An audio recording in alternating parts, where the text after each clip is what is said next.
What's going on, everybody? It's June 2nd, 2020. In a time where so many things have happened in these past months, especially what's going on now. And I just wanted to document this.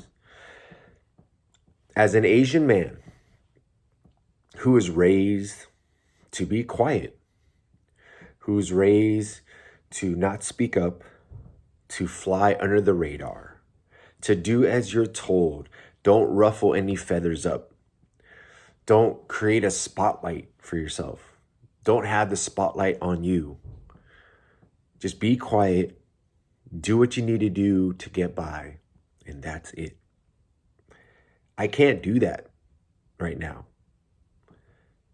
I'm emotional. I wanted to filter through what's going on, especially with the Floyd family. And thinking about all my brothers and sisters out there protesting and rallying. And it's like, I wanted to jump on as a person that in the past that brought up all lives matter. Like, yeah, we all matter. And use that, not knowing and not educating myself. But I had to come to this point in time where we need dire need of being united.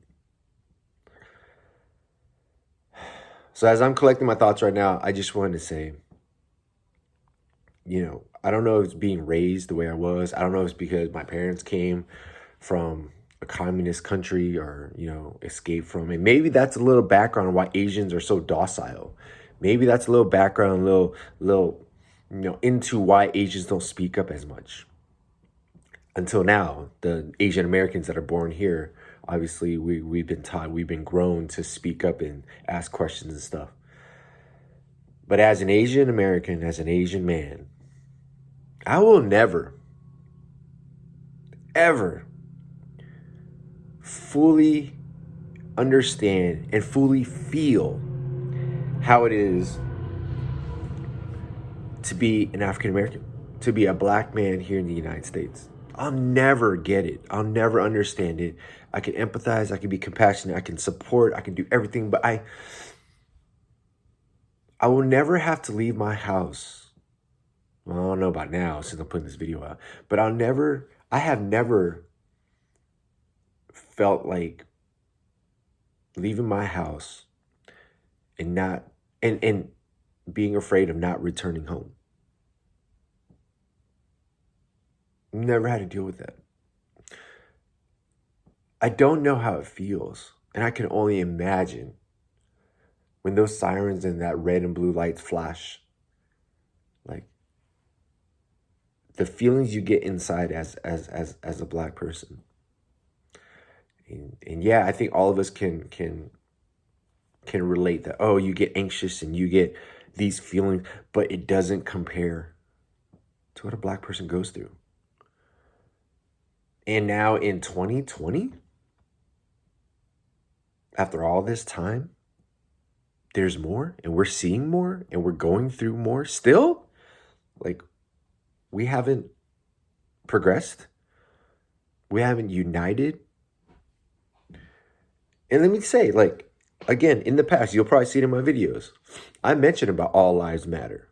Thinking in my head that yeah, all lives matter, not just black people. But let me break it down. Yes, Asian lives matter. Latino lives matter. White lives matter. But at this moment, at this time, in this day and age and going forward, just know that Black lives matter and that embraces everybody. Because the pain and suffering that I see through my brothers and sisters right now, it's just heart-wrenching. It's like gutted me. And I just really hope that we all band together, that we find some sort of way to unify, that we start learning that we need to come together, all the different cultures. And here's the thing. We always, for the longest time, have said the United States is a melting pot. It's so great because we have all these ethnicity coming in and, but we're still separated and we're still, fighting against each other.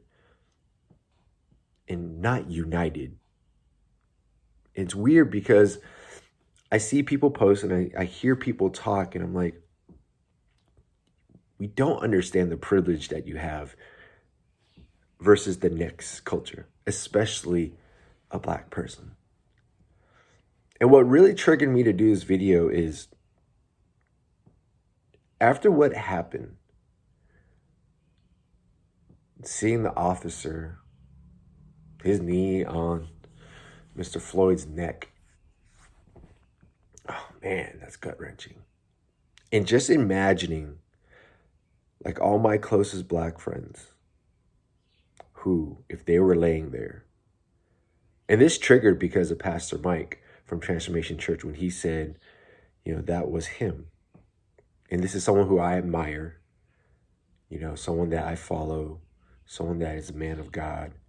And imagining him laying down there, how I would feel as my pastor is laying down there with someone's knee in his neck and he can't breathe. Or any of my brothers and sisters from Transformation Church, or all my friends and family that I've grown with that are Black. Any of them on the ground, choking, saying that they can't breathe. Man, just got me so hurt and feeling just, God, some sort of way. And I'm not saying this isn't a knock on all police. And I want everybody to realize this. I have friends who are police officers. I have friends who are Black, white, Asian, Latino. This isn't a knock on anybody but that person and what you chose to do. And I think people are starting to, it hurts me to see that people are trying to bring up Mr. Floyd's past or what he could have been doing or what he could have been intoxicated. All this. Here's the thing at the end of the day. He's not coming back. Let's wrap our heads around that real quick. He's dead. He's not going to live on.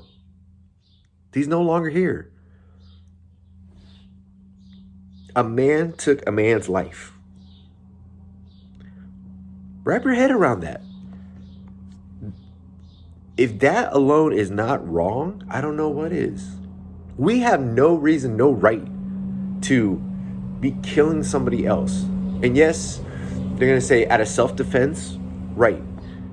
But how are you threatened when the man was on his chest, locked up, and your knee is on his neck and he can't breathe? And the only way I can relate to that pressure and that thought is training in Brazilian Jiu-Jitsu. I know how it is to put my knee on someone. I know how it feels to have someone put their knee on my stomach. We call it knee on belly. Or put their knee to pin me down in certain ways. I know that pressure. I know the feeling. I know how that's not a great feeling. But I've never had someone put their knee on my neck. On any other part of my body, I know how it feels and how painful it can be. But man, it's just sad to know that another life is now lost in the hands of somebody.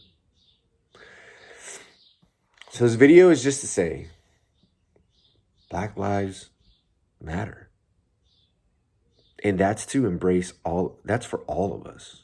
White, Asian, Latino, that's all encompassing. But it's in this time that we have to acknowledge the fact of it's more difficult. I don't care where you come from, like what ethnicity you are, what color, race, whatever you want to call it, where you are, you have to understand at this point, still in this day and age in 2020, that being Black in America or even the world is harder. It's more tough. It's been dismissed. And I hope this video really inspires people just to look around and see, are you your brother's keeper? Like, can we all band together? Can we all think of the bigger picture? Can we all unite? And I'm all for peaceful protests. And for all you people out there who are being opportunists, who are vandalizing and looting and and rioting and stuff like that, and you're not even part of the movement, man, shame on you. And for all those who are doing the peaceful protests and you notice that people are being reckless, whoop their ass. Clean them up. Please, like, it don't matter. If you looting and rioting, what's your intention? You're not part of the movement. The movement is a peaceful protest to realize and bring everybody together, to recognize and acknowledge the fact of what happened, right? And the disparity that still happens to this day. But there's no need for any of us. I don't care, you Asian, white, black, Latino, Native American, whatever. There's no need and there's no right. And have some sense. Don't riot. Don't loot. It's not helping the cause. All you're doing when you're doing that is giving the media more ammo to say that these peaceful protests are not peaceful. Stop being stupid. And really recognize the fact that what you're doing is not helping the cause. And for everybody that's doing, out there right now, protesting, do what you need. Like, we all need to make sure those people who are doing vandalizing and all that stuff, like, catch them, point at them. Because I honestly feel there's people with bad intentions that are just out there to sabotage the protests that are going on. They're there to right, something peaceful that could be going on, and they're there just to mess it up. There's always going to be someone that just jacks up the party, right? Like, they always do something wrong. Be careful, be aware, and please be vigilant with these people. Make sure you point them out. They could be staged to sabotage. But just understand that this is not the time for us to separate. This is not the time for us to continue pointing fingers. This is the time for us to unite and come together and band together. If we are truly going to say we are the United States, let's really put that first word into use. Be united. Plain and simple. So to the Floyd family, I want to send my condolences, my prayers, my love to you. I hope you find refuge in knowing the fact that he lost his life for the bigger and better cause of it, which is for all of us to see it, to feel some sort of way, and to unite together. I pray that we find healing. I pray that we find peace. And I pray that we find each other in this time. I love you guys. Black Lives Matter. And until next time, stay true, stay blessed, stay together. I love you.